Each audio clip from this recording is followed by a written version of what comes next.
When we observe the universe through the naked eye, we think there is a non-unmoving universe. The immense activities in the universe started to be noticed only after the invention of the telescope.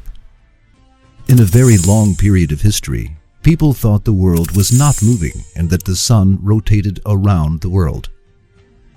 Then, in the process that started with Copernic, Kepler, and Galileo, they discovered that the earth rotated around the sun, which remained fixed. This discovery, which is regarded as a revolution, was very important, but it had not yet been discovered that the sun moved on its own orbit. Then, thanks to the advanced telescopes and the development of science, it was understood that the world rotated around the sun, which also moved. The sun moved at a speed faster than 720,000 kilometers per hour, with the planets around it toward the star Vega, on an orbit called the solar apex.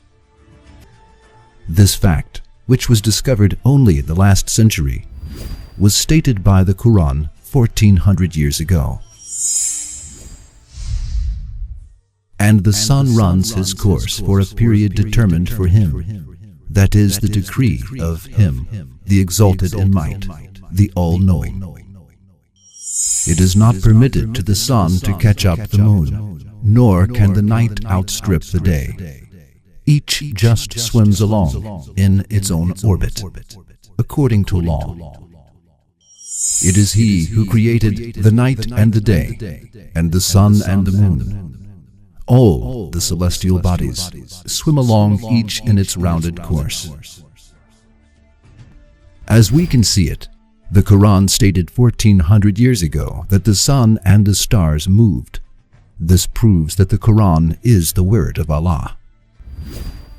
The Quran attracts attention to another scientific discovery about the movements of the sun through another verse.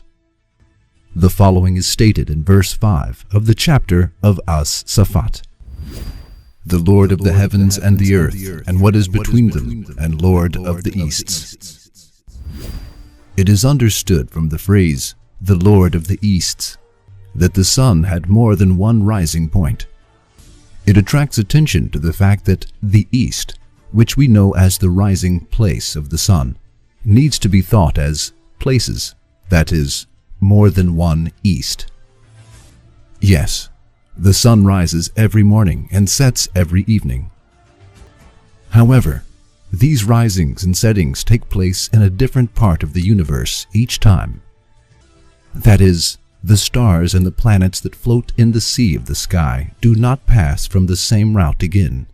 They move on their orbits. The sun, which rises in a place, sets in another place at the same time, since the world is round. The night follows the day, and the day follows the night. Then the rising places of the sun, not the rising place, is in question. The morning time is different for every point of the globe. Every place waits for the sun to rise at a different hour, minute, and second. We watch the sunrise from different places of space. The sun is the same sun, the world is the same world, but the place in space is different. Now, let us ask some questions about these two miracles of the Quran. 1. Can the fact that the sun and the stars moved, something stated by the Quran 1400 years ago, was approved by scientists, be interpreted as anything but as the Quran is the word of Allah, who created the skies, determined routes there, and made the sun and stars move on that route? 2.